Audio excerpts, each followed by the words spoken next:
Because if you see in every ecosystem, in every habitat, always the carnivores are the ones in the smallest population group. And then all the rest, the herbivores, are the big population group. But what happens when you want to grow carnivores exclusively? How are you going to sustain from that? You're going to have to get a lot of herbivores and a lot of herbivores. So Norway historically has had around 500,000 tons of salmon natively. And that's what the ecosystem could hold. That was a population of salmons that natively existed in Norway. 500,000 tons of salmon. And then we went to grow to 1 million, and now we want to reach 5 million tons of salmon. So the question is again, where's it coming from? And where's it going to come from? And it's not going to come from Norway. Like you mentioned, most of the food meal does not come from Norway. It's around 8% that you mentioned of the food that's fit to salmon actually comes from Norway. The rest of it comes from abroad or from other ecosystems.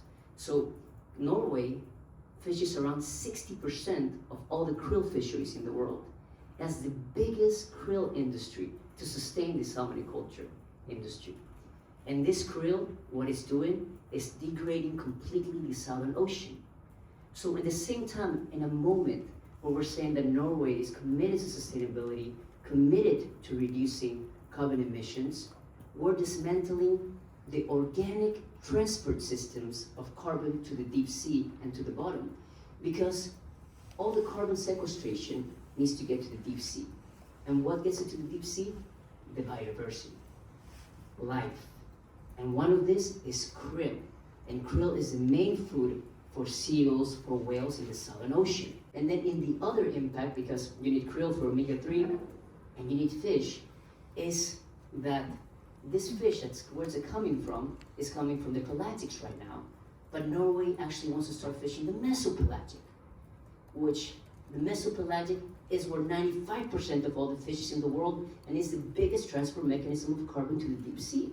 So we want to also start fishing mesopelagic, that is intact zone of carbon, to start feeding it to krill, to salmon. And I think that's where the conversation could be. Not only what should fish eat, but what species should be, and what limits does actually the ecosystem have for fisheries. Thank you for the input. So in a sense,